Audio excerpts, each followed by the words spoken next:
আর এই যে এই গাছটা যে দেখতে পাচ্ছেন, এই গাছটা একদম মাথাটা পচে গেছে, অর্থাৎ এখানে পোকা ধরছিল। এই যে দুটো গাছ, এই যে দুটো গাছ দেখেন, এই যে ওষুধ কিন্তু লাগাই আছে, ওষুধদের কমতে নেই, কিন্তু এই দুইটা গাছ কিন্তু। আসসালামু আলাইকুম, কৃষি খামারের নতুন একটা ভিডিওতে আপনাদের সবাইকে স্বাগতম। বরাবর চলে আসলাম নতুন একটা ভিডিও নিয়ে। এদের খুব গরম, প্রচণ্ড গরম, গরমের মধ্যে চলাফেরা করা খুবই কষ্টকর হয়ে দাঁড়াচ্ছে। তো আমার এই দেখেন, আচ্ছা এই এই ইয়াটার নাম কি আসলে আমি জানি না। আমি এক জায়গায় ঘুরতে গিয়ে রাস্তার পাশে দেখি যে এই একটা মানে গাছ, এই গাছটা দেখে আমার খুব পছন্দ হয়েছিল, যার কারণে আমি উঠায় নিয়ে এসে লাগাইছিলাম। আর এটা তো নয়নতারা, এই যে বাগান বিলাস অ্যাডেনিয়াম স্পাইডার। যাই হোক, মাশাল্লাহ আমার গাছগুলো সবগুলোই কিন্তু অনেক সুন্দর আছে এবং ভালো আছে, দেখেন আলহামদুলিল্লাহ। তো আপনাদের একটা জিনিস আমি দেখাবো, সেটা হচ্ছে আমার সুপারি গাছে অলরেডি সুপারি ধরেছে, মানে মুসা চলে আসছে। আমি আপনাদের একটু পরেই দেখাচ্ছি, চলেন। তো এটা হচ্ছে আমার সুপারির যে বাগানটা, অর্থাৎ আমার রাস্তার ধার দিয়েই আমি সুপারি গাছ লাগাইছিলাম, সেটা আপনারা জানেন। এর আগে সব ভিডিওতে আপনাদের আমি দেখিয়েছি। মাশাল্লাহ এই একটা দেখেন মুসা, মানে আর যে কাদিটা সেটা চলে আসছে। এই যে এটা দেখেন প্রায় পোক্ত হয়ে গেছে, এখন ফেটে শুধু ফুলগুলো বের হবে। তো মাশাল্লাহ শুধু এখানেই না, আরও বেশ কয়েকটা গাছে আমি আপনাদের দেখাচ্ছি একটু পর্যায়ক্রমে।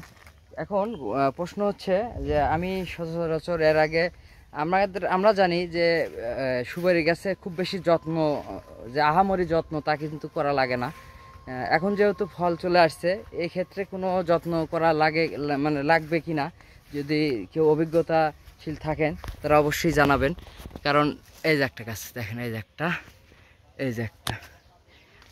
তো অভিজ্ঞশীল যারা আছেন তারা অবশ্যই দয়া করে ছোট ভাই হিসেবে আমাকে একটু পরামর্শ দেবেন যে এখন এই পরিস্থিতি, একটা এই পরিস্থিতিতে আমার এই সুপারি গাছের কী যত্ন নিলে আমার সুপারিগুলা সুস্থ থাকবে এবং ভালো থাকবে। আর এই যে এই গাছটা যে দেখতে পাচ্ছেন, এই গাছটা একদম মাথাটা পচে গেছে, অর্থাৎ এখানে পোকা ধরছিল। এই একই কারবার কিন্তু এটা তো হচ্ছিল, কিন্তু এটা সময় মতো মাথাটা ভেঙে দেওয়ার কারণে এখান থেকে আবার কুশি নিয়ে কিন্তু আবার নতুন করে গাছটা হয়েছে আর কি। আর এই যে এটা দেখেন, আর এটা সময় মতো কাজটা করতে পারি নাই, যার কারণে একদম এই যে এদিকে দেখেন, এদিক দিয়ে সহ পচে গেছে। আসলে গাছটা আমার কত সুন্দর একটা গাছ হয়েছিল, দেখেন কত বড় গাছটা হয়ে মাথাটা নষ্ট হয়ে গেছে, খুব দুঃখজনক একটা ঘটনা। তো এই যে এই পাশে আর একটা দেখতেছি। তো মাশাল্লাহ আমার যেহেতু এখন সুপারি ধরা শুরু করছে, মাশাল্লাহ এখন থেকে শুধু ধরবেই। আসলেই খুবই আনন্দদায়ক, অনেকদিন পর, মানে অনেক দিন হলেই আমি কিন্তু এদেরকে যত্ন আদি করি। তার একটু ফল পেলে, গাছ থেকে যদি নিজের গাছ লাগানো গাছে যদি ফল ধরে, আসলেই অনেকটাই মানে খুশির মুহূর্ত।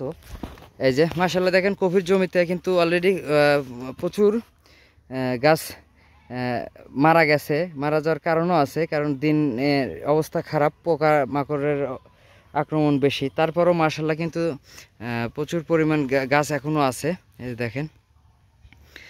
আর আমার বাড়ির ওই পাশে, রাস্তার ওই পাশে একজনের জমিতে অলরেডি কপি ধরা শুরু করে নাই অলরেডি, মানে গাছ বড় হয়ে গেছে, এখন 2-1 ভিতরেই হয়তো ফুলকপি চলে আসবে বাজারে।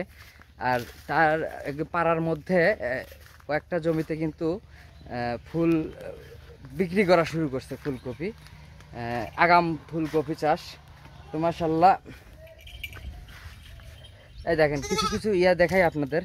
আসলে ফুলকপির চারা থেকে ধরা পর্যন্ত কতটা টেক কেয়ার করতে হয়। এই যে দুটো গাছ, এই যে দুটো গাছ দেখেন, এই যে ওষুধ কিন্তু লাগাই আছে, ওষুধদের কমতে নেই, কিন্তু এই দুইটা গাছ কিন্তু মানে বাঁচবে কিনা সেটা বলা মুশকিল। কারণ এই দেখেন পাতাগুলো সব লাল হয়ে উঠছে, এরকম হিউজ গাছ কিন্তু নষ্ট হয়ে গেছে।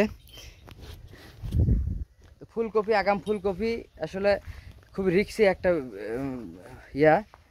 চাষ, এটা সারাক্ষণে এইমাত্র ওই কাজের লোক উঠে গেল, প্রায় সারাক্ষণেই এই জমিতে থাকতে হয়, কোথায় কোনটা হয়েছে, কোন গাছে রোগ ধরছে কিনা, রোগের সিমটম বুঝে ওষুধ দিতে হয়, এবং একদিন পর পরই কিন্তু ছত্রাকনাশক এবং এই পোকার ওষুধটা দিতেই হবে। তা নয়তো এক সপ্তাহ যদি পার হয়ে যায়, যদি ঔষধ না দেন, তাহলে কিন্তু দেখবেন যে একটা গাছে নাই, সব মারা গেছে। এরকম একটা রিস্কি একটা বিজনেস, অর্থাৎ চাষ এটা। তো মাশাআল্লাহ, সবাই ভালো থাকবেন। আর দয়া করে আমার সুপারি গাছের এখন কি বর্তমান কি ট্রিটমেন্ট দিলে সুপারিগুলো ভালো হবে, আপনারা দয়া করে আমাকে একটু জানাবেন। তো সবাই ভালো থাকবেন, সুস্থ থাকবেন। আল্লাহ হাফেজ, দেখা হচ্ছে পরবর্তী ভিডিওতে। আসসালামু আলাইকুম।